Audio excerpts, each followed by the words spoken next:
محبت کا موسم از قلم رضوانہ شمس الدین۔ قسط نمبر 1۔ کتنی دل فریب اور پرسکون فضا ہے اطراف کی۔ اس گارڈن ایریا نے تو واقعی دل گارڈن کر دیا ہے۔ معائشہ جو نوٹس بنانے میں کسی حد تک مصروف تھی، ایک لمبی سانس لیتے ہوئے دل کو موہ لینے والی تازگی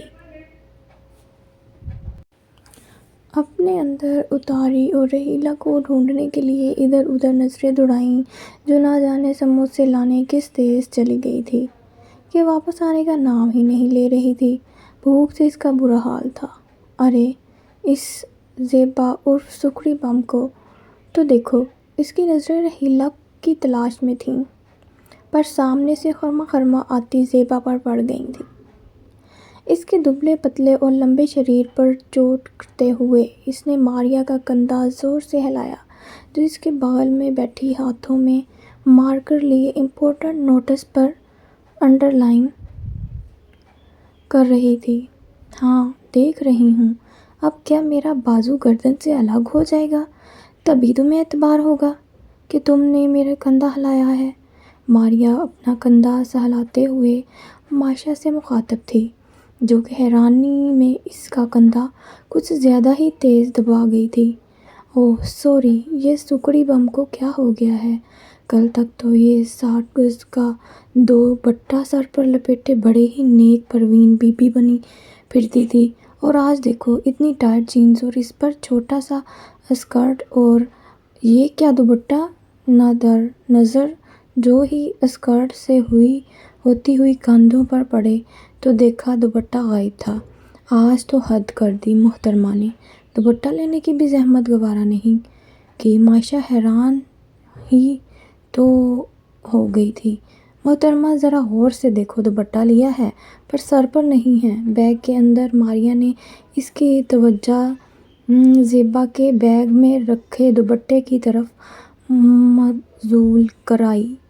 بیگ کے کونے سے جھولتا دوپٹے کا سرا مائرا کے نظروں سے اوجھل نہیں ہو سکتا تھا۔ توبہ ہے، لگتا ہے قیامت قریب ہے۔ معائشہ نے کانوں کو ہاتھ لگایا، جبکہ ماریا اس کے معصومانہ انداز پر مسکرا پڑی۔ اکیلی زیبا ہی تو نہیں ہے، ایسی اور بھی بہت سی ہیں۔ میں کس کا تذکرہ کروں؟ یہ کام لیج لائف ہوتا ہی ایسا ہے۔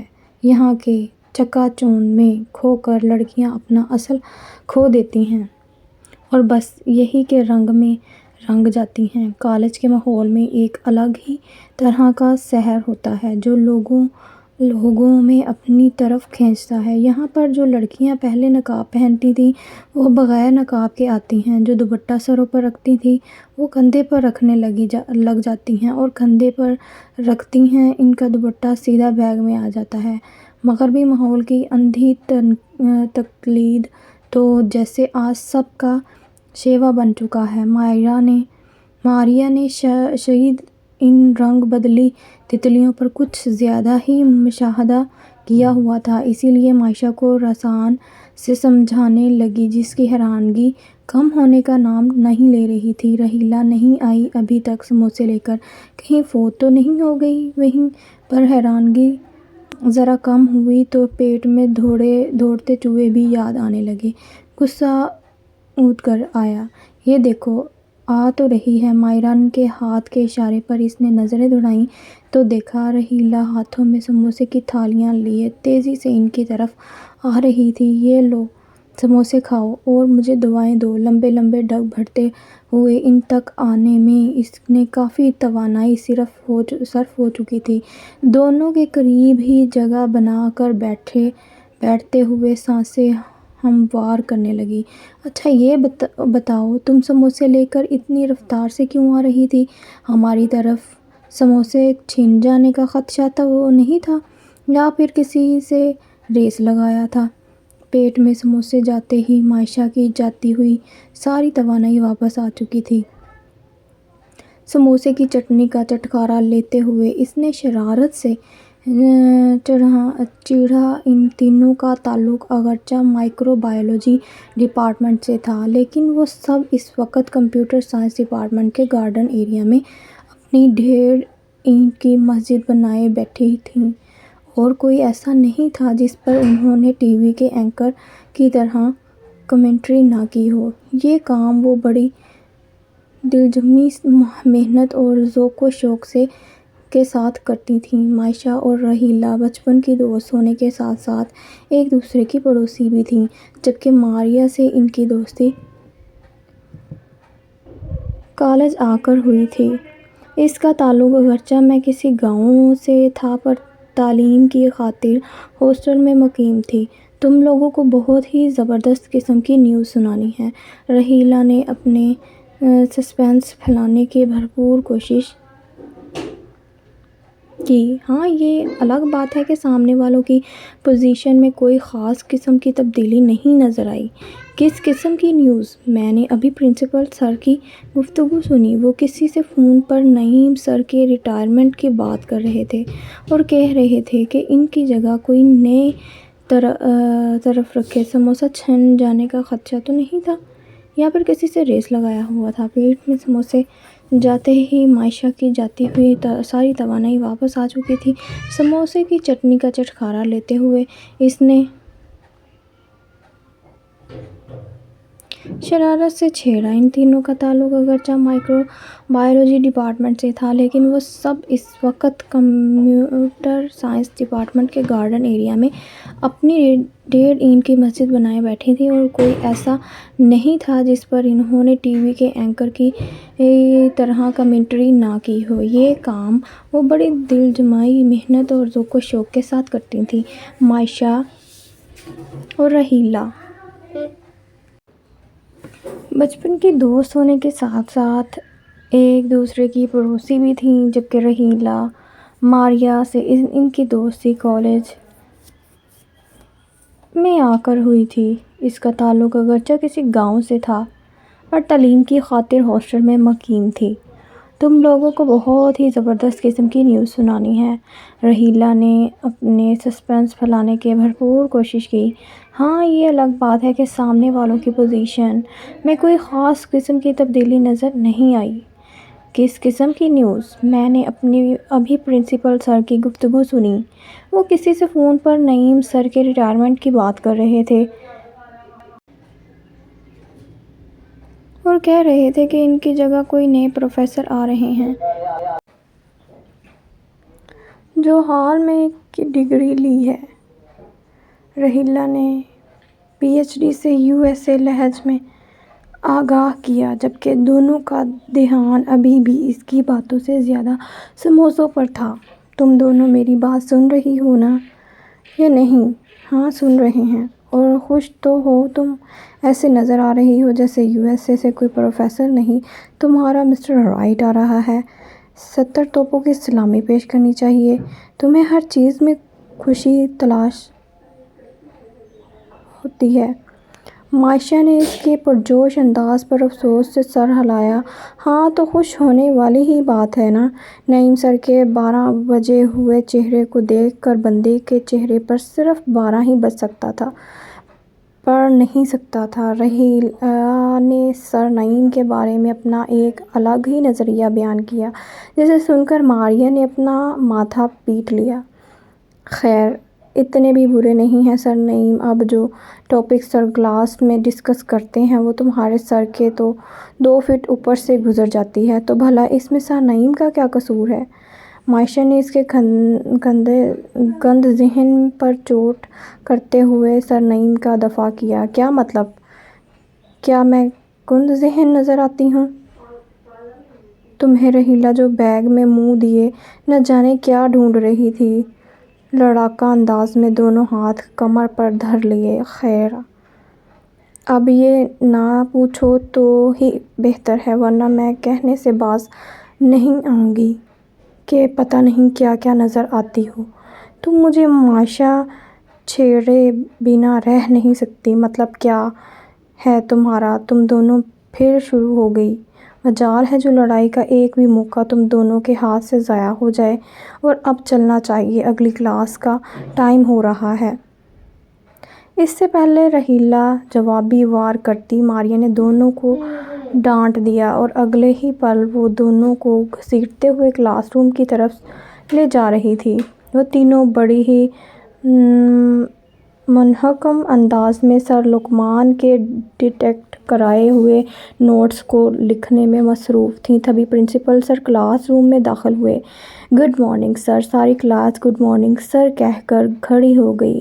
"Good morning students, please sit down". طالبات کے بیٹھتے ہی پرنسپل سر نے بات کا آغاز کیا، جس کا ہم سب جانتے تھے۔ سر نعیم کا ٹیچر اکیڈمک کا یہ آخری سال تھا۔ انہوں نے اپنی زندگی کے بہت قیمتی لمحات ہمیں اور ہماری کالج کو صرف کیے، اور اب چونکہ وہ ریٹائر ہو رہے ہیں، اسی لیے ہم نے ایک نئے پروفیسر کا انتظام کیا ہے، جن کا نام حود رضا ہے، جو حال ہی میں پی ایچ ڈی کی ڈگری لے کر آئے ہیں۔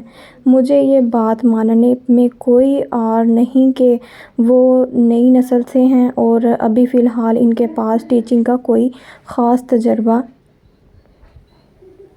بھی نہیں ہے۔ ان کی قابلیت اور وسیع ذہانت دیکھ کر میں متاثر ہوئے بغیر نہیں رہ سکا۔ مجھے امید ہے آپ لوگوں کو حود رضا سے بہت کچھ سیکھنے کو ملے گا۔ کل سے وہ آپ لوگوں کو جوائن کریں گے۔ اپنی بات مکمل کر کے پرنسپل سر کلاس روم سے باہر جا چکے تھے۔ ان کے جاتے ہی کلاس روم میں چاموگیاں شروع ہو گئیں۔ نئے سر کی آمد پر سب ہی ایکسائٹڈ نظر آ رہے تھے، اسپیشلی لڑکیاں۔ یارو، آخری پیریڈ اٹینڈ کرنے کا میرا بالکل بھی دل نہیں چاہ رہا۔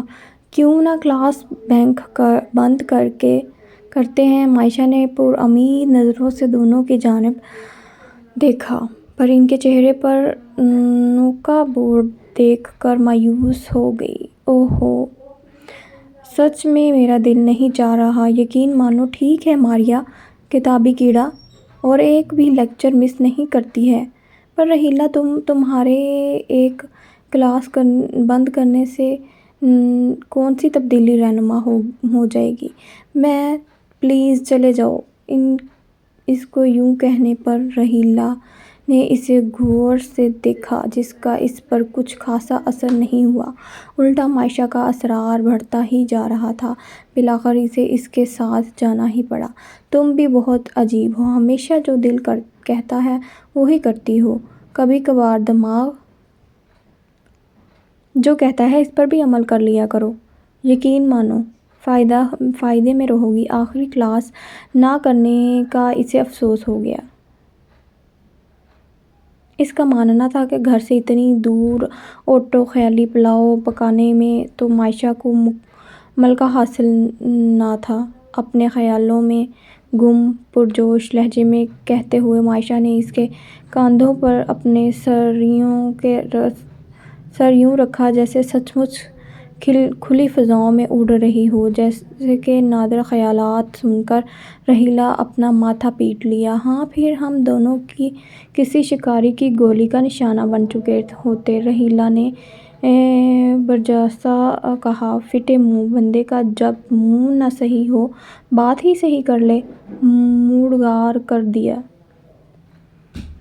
مائشہ جو اتنے اچھے موڈ میں تھی، اس کی بات پر چڑ ہی تو گئی۔ خدا کا شکر ادا کرو کہ رب کائنات نے اشرف المخلوقات کا درجہ عطا کیا ہے ہمیں۔ ہمارے سب مخلوقات میں سب سے بلند و بالا درجہ ہے، خواہ مخواہ تم چڑیا، کبوتر، بندر بننے پر تلی ہوئی ہو۔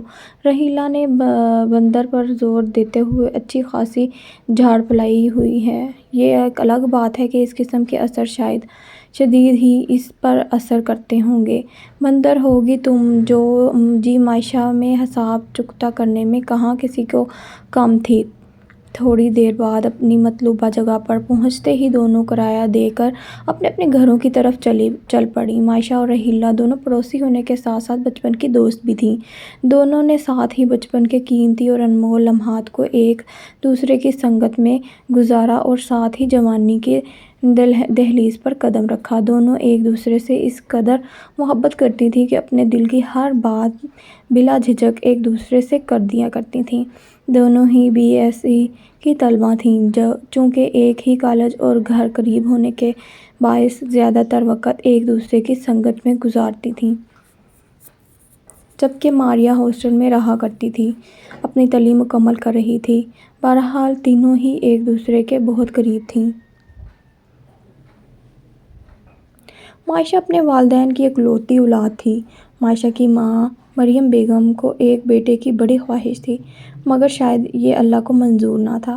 معائشہ کے ابا ثاقب خان اپنی بیگم کی دل جوئی کرتے، انہیں تسلیاں اور دلاسے دیتے کہ بیٹیاں اللہ کی رحمت ہوتی ہیں، خدا کی طرف سے ایک بہترین عطیہ، اور اگر اللہ نے انہیں اولاد نرینہ سے محروم رکھا ہے تو اس میں بھی اللہ کی کوئی نہ کوئی مصلحت ہوگی۔ اور ان کا ماننا تھا کہ اللہ ان کی گود سونی نہیں رکھی، اللہ نے ایک ان کو بیٹی سے نوازا ہے، یہ بھی کسی غنیمت سے کم نہیں۔ شاید ثاقب صاحب کی باتوں میں کچھ خاص اثر تھا کہ دھیرے دھیرے بات مریم بیگم کے دماغ میں آتی گئی اور انہوں نے اپنی ساری توجہ اور محبت معائشہ کی طرف مبذول کر لی۔ ثاقب صاحب بچپن ہی سے معائشہ کے خوب ناز نخرے اٹھاتے، اس کی ہر بے جا خواہشات پوری کرتے، جس کی بنا پر وہ تھوڑی لاپرواہ اور خود سر ہوتی چلی گئی۔ لیکن مریم بیگم نہیں چاہتی تھی کہ معائشہ اکلوتی ہونے کا ناجائز فائدہ اٹھائے اور بے جا ضدیں کر کے اپنی باتیں منوائے۔ اسی لیے مریم بیگم معائشہ کے لیے ایک سخت ماں ہی ثابت رہیں، اس کی ہر غلطی پر اسے ڈانٹتے اور تنبیہ کرتی رہتیں۔ شاید یہی وجہ تھی کہ معائشہ مریم بیگم سے دور اور ثاقب صاحب سے قریب ہوتی چلی گئیں۔ اگلی صبح دونوں تیار ہو کر قریب سے رکشہ لے کر کالج پہنچ گئیں۔ دونوں اپنی کلاس کی جانب جا رہی تھیں، تبھی سامنے سے آتی ماریہ نے ان کی مدبھیڑ ہو گئیں۔ تینوں ساتھ ہی کلاس میں داخل ہوئیں اور اندر پہنچتے ہی انہیں کچھ نئے پن کا احساس ہوا۔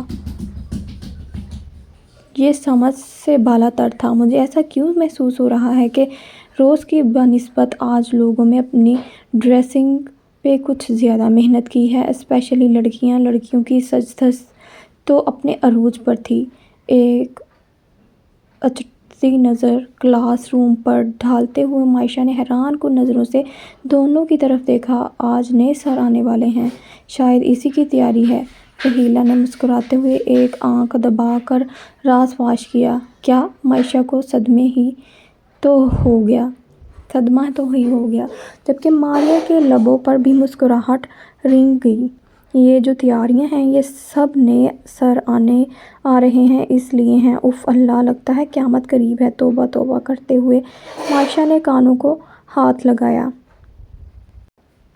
لگتا آج جگہ بھی پیچھے ہی ملے گی۔ دونوں کو ٹوکتے ہوئے ماریہ نے بڑبڑائے ہوئے قدم آگے بڑھا دیے۔ ان دونوں نے بھی اس کی تائید کی۔ ماریہ کو آخر سے تیسرے ڈیسک پر جا کر مل گئی جگہ، جبکہ ان دونوں کو اور پیچھے جانا پڑا۔ رحیلہ میرے بازو والے ڈیسک پر جو اسمارہ بیٹھی تھی نا، اس کا میک اپ تو دیکھو جتنا اس کے منہ کی حدود عریضہ ہے۔ مجھے یقین ہے آج اس کے گھر پاؤڈر کا ڈبہ یقیناً ختم ہو گیا ہوگا۔ معائشہ نے اس کی توجہ بغل میں بیٹھی اسمارہ کی طرف مبذول کروائی۔ اسمارہ، جو کہ پوری کلاس میں میک اپ کوئین کے نام سے مشہور تھی، اسے چہرے پر بھر بھر کے پاؤڈر لگانے کا کچھ زیادہ ہی شوق تھا، جس کی بنا پر اس کے پیٹھ پیچھے لوگ اسے آٹے کا ڈبہ کہنے سے باز نہیں آتے تھے۔ معائشہ کے کہنے کی دیر تھی۔ رحیلہ نے جھٹ سے بازو والی سیٹ پر مڑ کر دیکھا اور ہونٹوں پر بے ساختہ مچلنے والے قہقہے کا گلا گھونٹ کر بڑی مشکل سے اپنے آپ کو سنبھالا۔ یہ سن کر اسے اثنا میں ایک بہت ہی اسمارٹ سا نوجوان کلاس روم میں داخل ہوا۔ گڈ مارننگ اسٹوڈنٹس، میرا نام ہود رضا ہے۔ امید ہے میرا غائبانہ تعارف پرنسپل سر نے آپ سب سے کیا ہوگا۔ مائکرو بائیولوجی کا فرسٹ پیپر پرنسپل سر نے میرے سپرد کیا ہے۔ نوجوان نے بڑے ہی مؤدبانہ اور پر اعتماد لہجے میں اپنا تعارف کرایا۔ اگر آپ سبھی اسٹوڈنٹ نے کلاس روم میں مجھے توجہ سے سنا تو مجھے یقین ہے آپ لوگوں کے لیے میں ایک بہترین ٹیچر ثابت ہوں گا۔ اور ایک بات اور، ابھی آپ سمجھ لیں، جھجک مجھ سے کسی بھی مسئلے پر بآسانی گفتگو کر سکتے ہیں۔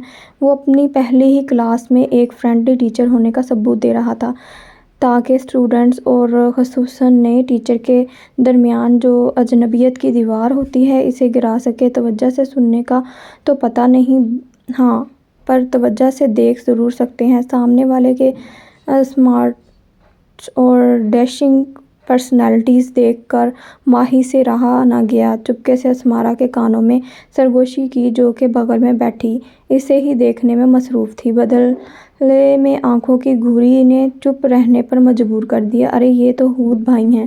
حیرانی سے دیکھتے ہوئے راحیلہ کے کانوں میں مائشہ نے دھیرے سے، جبکہ وہ ابھی تک ہود رضا کو دیکھنے میں مصروف تھی۔